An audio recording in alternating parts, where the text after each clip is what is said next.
In this video, I'll show you how to fix poor internet connection for WhatsApp calls on iPhone. So if you're frequently getting the poor internet connection while you are talking on WhatsApp video call or audio call, then here is how you can fix the problem. But before that, if you're new to this channel, please give it a thumbs up and subscribe to my channel because this really helps me out.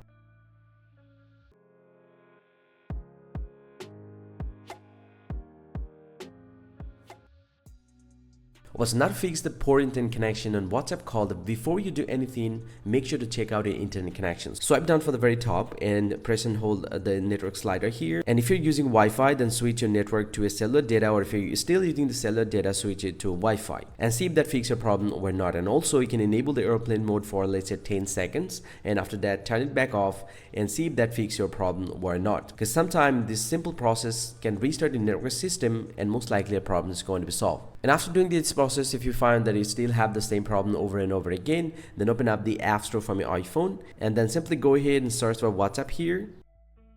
And then simply go and tap on the WhatsApp, and if you found any pending update, go and tap on this update button and update your WhatsApp application to the latest version. And let's say you did this process but you still have the problem, then follow the last and final method. Open up the settings app from your iPhone and then go ahead and scroll down, tap on general, scroll down and tap on background app refresh, tap on background app refresh, and make sure to select the Wi-Fi and cellular data from here. Then get back from here, scroll down to the bottom and make sure to enable the WhatsApp. If it's already enabled, turn this option off and enable it again. And once you do that, just get back from here and restart your iPhone once. You can tap on this virtual home button, device, more, restart, and tap on restart in order to restart your iPhone. And also you can force restart your iPhone as well. And once you get back, most likely your problem is going to be solved. Hope you find this very helpful, guys. If you do, please drop a like and subscribe to this channel. Or if you have any questions, please let me know in the comment section below. I'll see you guys around, and thank you very much for watching.